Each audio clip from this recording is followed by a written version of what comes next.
갑신정변 실패의 값비싼 교훈. 갑신정변 실패 이후 참가자들은 가혹한 연좌제에 연루되었습니다. 주동자 김옥균의 아버지 김병태는 13세로 교수형에 처해졌고 동생은 옥사하고 어머니는 음독했습니다. 아내와 딸은 살아남았으나 노비가 되었습니다. 김옥균 본인은 갑신정변 10년 후인 1894년 이용장이 양자인 이경방의 초청으로 일본에서 청나라로 건너갔으나 이용장과의 면담 하루 전인 3월 28일 상해 동화양행 호텔에서 고종이 보낸 자객 홍종호에게 암살되었습니다. 동지였던 홍영식의 친척이며 최초의 프랑스 유학생인 홍종호를 김옥균은 믿고 의심하지 않았습니다. 갑신정변 당시 우의정에 올랐던 홍영식은 망명하려고 했지만 고종이 나를 두고 어딜 가는가 라는 말에 망명을 포기하고 박영교와 함께 고종을 호위하였으나 오조유의 청군이 도착하고 갑자기 조선군이 공격하면서 박영교 외 정변 참가 생도 7명과 함께 30세의 나이로 살해되었습니다.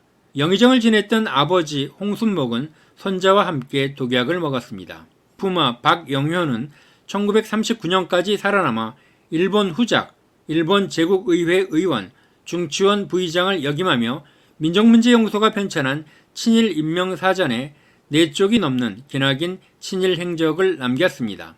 서강범은 미국으로 망명하여 1892년 미국 시민권을 취득하고 연방정부 번역관 겸 통역관으로 일하였으나 조선에 남은 아버지 서상익은 감옥에서 아사하였습니다. 서재필의 생부는 자결하였고 양부는 노비로 전락했으며 아내는 극단적인 선택을 하였고 아들은 아사했습니다.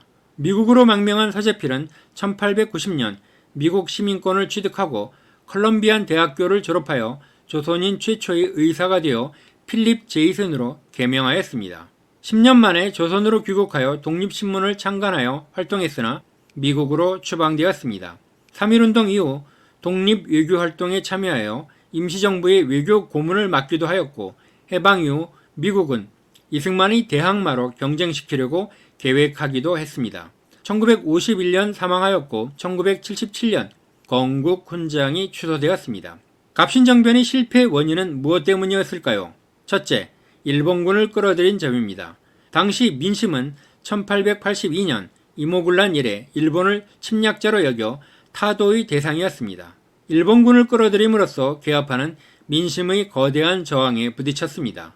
개화파의 김옥균은 일본에 대한 민심을 제대로 읽지 못했을 뿐만 아니라 이에 대한 적절한 대비책도 전무하였고 결국 나라를 파는 공적이 되어 일본군과 함께 타도의 대상이 되었습니다. 둘째, 고종의 반발과 권력 기반 조성 실패였습니다. 당시 개화파는 소수 세력이었으며 정변으로 정권을 장악했으나 권력을 유지하기 위한 기반이 매우 취약했습니다. 김옥균은 대원군 세력과 연대를 도모하면서 왕실과 의정부 출신 고위관료 세력을 포섭하려 하였으나 대원군이 청나라의 인질로 있는 상황에서 의미가 없었습니다. 고종은 개화파를 지지하며 왕권을 강화하려는 구상을 하였으나 결정적으로 정변 다음 날 6 대신이 살해되면서 개화파에 등을 돌리게 되었습니다. 개화파가 살벌한 정계에서 생존할 수 있는 힘도 정변을 일으킬 수 있었던 것도 고종의 묵시적인 지원이 있었기에 가능하였는데 고종과 갈등하면서 개화파는 고립되고 청나라 세력은 득세하였습니다. 셋째, 무력이 허술하였습니다.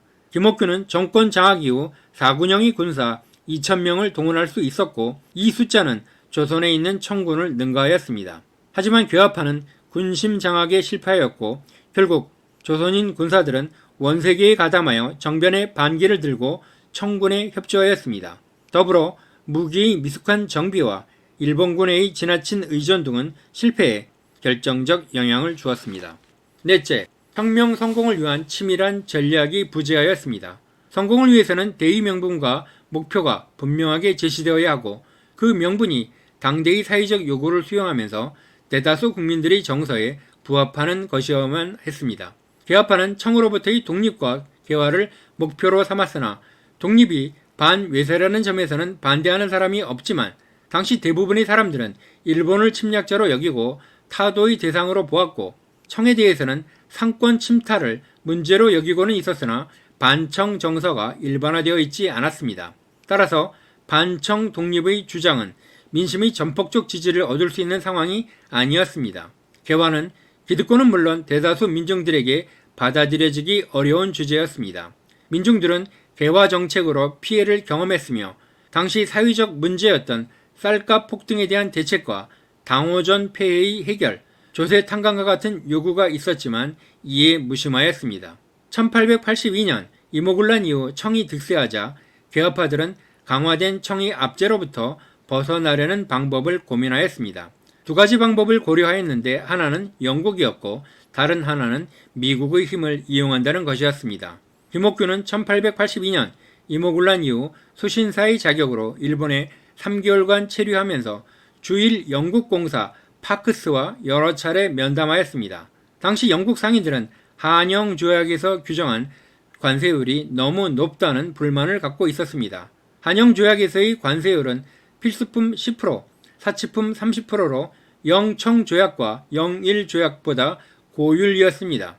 영국은 자신들이 주도하여 체결한 조약을 파렴치하게 4개월 만에 조선의 위기라는 이모군란을 틈타 욕심대로 변경하려고 하였습니다. 하지만 순진했던 개화파들은 청나라만 배제시켜 한영 양국 정부가 직접 논의하게 된다면 그 조건을 수락할 수 있다는 신호를 보냈습니다.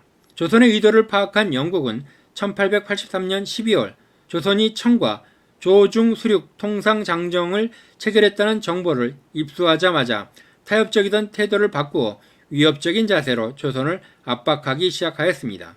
영국 공사를 2번이나 궁지에 몰린 조선에 파견하며 조약 개정을 밀어붙였고 결국 5월 15일 영국의 의도대로 최종 합의되면서 괴화파의 영국 이용 계획은 무산되었습니다.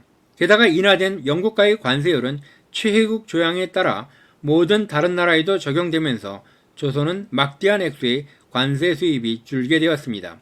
결정적으로 영국은 조약 개정 이후 주한공사의 격을 총영사급으로 하향시키고 주청공사에 예속시키며 청의 대한종주권을 강화시키는 결정타를 날렸습니다.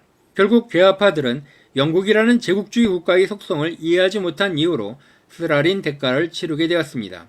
괴화파의 영국 이용 계획이 실패로 끝난 5월 15일 미국의 푸투 장군이 초대 주한공사로 부임해 왔습니다.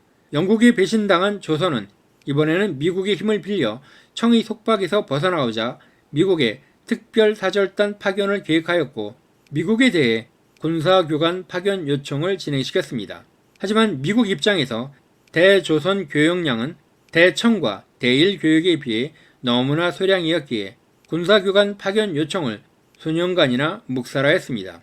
영국과 미국을 통해 청국의 압박에서 벗어나려던 개화파들은 쓴맛을 본 이후 새로이 일본이라는 외세에 의존하여 갑신정변을 계획하였고 일본의 말만 믿었다가 배신당하면서 결국 고립무원에 빠지며 실패하였고 이번에도 냉혹한 일본 제국주의의 본질을 제대로 파악하지 못했다는 평가를 받게 되었습니다.